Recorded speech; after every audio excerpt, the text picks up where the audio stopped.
এবং লাইকও আসে। আপনারাও চেষ্টা করবেন সবসময় মিনি ব্লগগুলো শর্টসে দেওয়ার জন্য।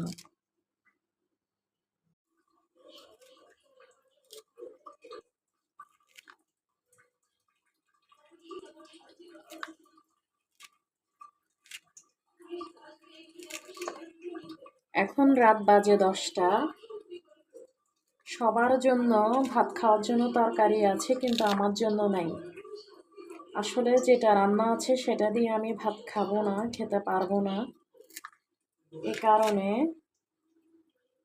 আমার জন্য এখন আমি এই যে ঢেঁড়স রান্না করব বোয়াল মাছ দিয়ে। আজকে দুপুরে যেটা রান্না করেছি সেটা হলো মুরগির মাংস, কিন্তু মুরগির মাংস সবসময় এভাবে খেতে আমার ভালো লাগে না। আমার সবজি ছাড়া আমি টোটালি ভাত খেতে পারি না।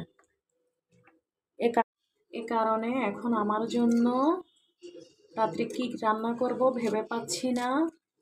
তাই ভাবলাম, এই দেখেন কি সুন্দর কচি কচি ঢেঁড়স, এই ঢেঁড়সটা দিয়ে বোয়াল মাছ দিয়ে এখন আমার জন্য রান্না করব।